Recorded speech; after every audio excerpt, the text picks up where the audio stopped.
A continuación vamos a platicar de la elipse. Esta es una curva cerrada y plana que contiene dos ejes de simetría perpendiculares entre sí. Por ser una sección cónica, esta se puede obtener al cortar un cono con un plano oblicuo o inclinado con respecto a la base del cono. De la base del cono, entonces la elipse se puede generar al cortar este cono con un plano inclinado u oblicuo. Eh, Dentro de las aplicaciones de la elipse se tienen varias, hay muchas aplicaciones. Por ejemplo, el alemán Kepler demostró que los planetas escriben órbitas elípticas y el Sol es uno de los focos, o sea que el Sol, su posición está en uno de los focos y los planetas giran alrededor de él de manera elíptica. También tiene aplicación en la arquitectura. Sí, las elipses también son aplicadas para lograr una mejor acústica en la construcción de teatros, estadios u otras edificaciones. Por ejemplo, se puede aplicar en la construcción de puentes. ¿Sí? Si construimos o se construyen estadios, se hacen de forma elíptica, ¿sí? Por la cuestión de la acústica. ¿Sí? Por ejemplo, también el Vaticano tiene su plaza, tiene forma elíptica. ¿Sí? Por ejemplo, en las bocinas, etcétera. Tiene muchas aplicaciones la elipse. A continuación, vamos a analizar la definición de elipse. Llamamos elipse al lugar geométrico de un punto P que se mueve en el plano, de tal modo que la suma de las distancias del punto P a dos puntos fijos F, llamados focos, mantienen la suma constante. Bien, vamos a analizar esto en un plano. Ponemos un plano y la primera parte dice que es el lugar geométrico de un punto P que se mueve en el plano. Es decir que tenemos lo siguiente, un punto P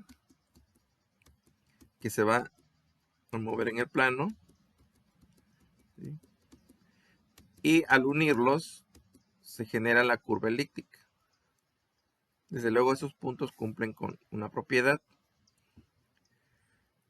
Segunda parte dice, de tal modo que la suma de las distancias del punto P a dos puntos fijos F, llamados focos, ¿sí? Se va a mantener constante. Esa es la propiedad que cumplen esos puntos. Es decir que aquí tengo un punto fijo, aquí tenemos el otro punto fijo, son los focos, y por ejemplo de este punto, la distancia de este punto a este foco, ¿sí? Y al sumarle la distancia de este punto a este foco, la suma de esas distancias siempre se va a mantener constante. Es decir que si tenemos otro punto y hacemos lo mismo, la distancia de este punto al foco más la distancia de este punto al otro foco es la misma que tenemos en este punto.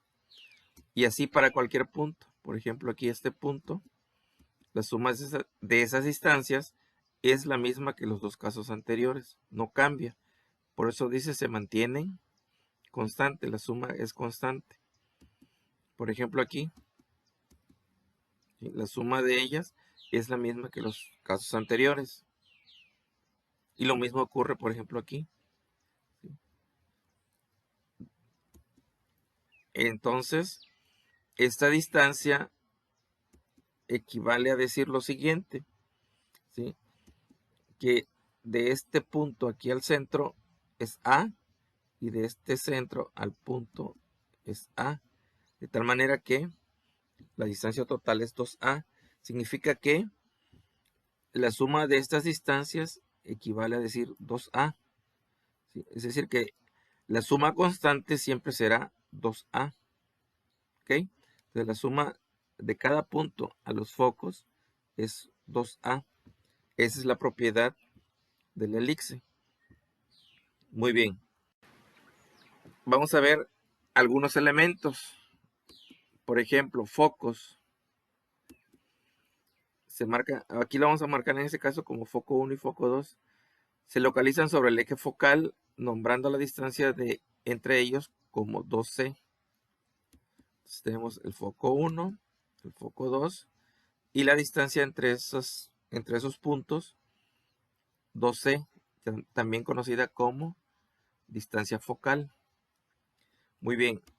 Centro, punto donde se cortan los ejes mayor y menor, además el punto medio entre los focos y los vértices.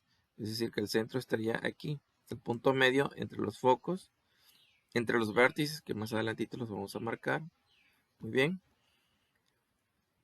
Este punto es el centro.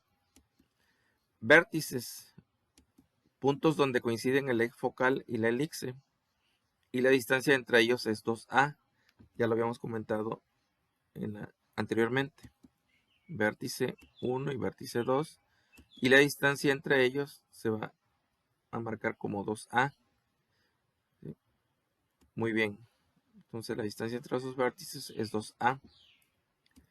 Eje mayor es la distancia entre B1 y B2. O sea que este eje es el eje mayor. Extremos del eje menor, B1 y B2. Puntos donde se corta la elipse y el eje transversal, llamado también eje conjugado, tomando en cuenta que el eje transversal es el segmento de recta perpendicular al eje focal en el centro del mismo. Es decir, es este segmento. Se marca con estos puntos y ese sería el eje menor. El eje menor, distancia entre B1 y B2, eje menor. Muy bien. Distancia focal, pues ya la comentamos, ¿no? Es 2C, distancia entre los focos. La distancia que existe entre los focos F1 y F2 y se marca con 2. Otro elemento, muy bien, lado recto. Vayamos ahora, cuerda perpendicular al eje mayor que pasa por cada foco. En este caso la elipse tiene dos lados rectos, es decir, este segmento que pasa por el foco de manera perpendicular al eje mayor se le llama lado recto. En este caso son dos, tenemos dos focos. Y la regla para determinar la medida del lado recto, de cada lado recto, es 2b cuadrada sobre a.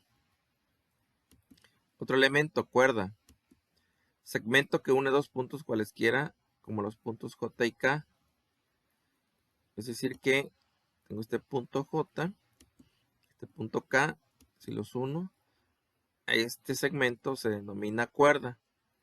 Y de manera particular, si corremos estos puntos y pasan la cuerda por el foco, de manera perpendicular al eje mayor, se le llama lado recto. Es decir, que el lado recto también es una cuerda, pero por tener esa propiedad, esa característica de ser perpendicular y pasar por el foco, se le da el nombre especial de lado recto.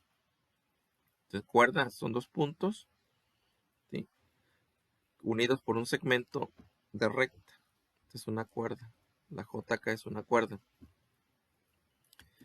Radiovectores son los segmentos F1P y F2P, donde P es un punto cualquiera de la elipse. Es decir que aquí tenemos un punto, este es el punto P, de P a F2 y la distancia de P a F1. Estas distancias se le llaman radios vectores. Aquí tengo un radio vector y aquí tenemos otro radio vector. Relación pitagórica entre los elementos A, B y C. Es decir que A, este elemento A, este elemento es B y este es C. Se da una relación pitagórica conocida como A cuadrada igual B cuadrada más C cuadrada. Y la excentricidad es la relación que existe entre las distancias focal, o sea, 2C, y la longitud del eje mayor, 2A. Es decir, que tenemos que excentricidad es igual a 2C entre 2A. Simplificando, reduciendo el 2, nos queda C sobre A. A esa relación se le conoce como excentricidad. Muy bien, son los elementos de la elixir.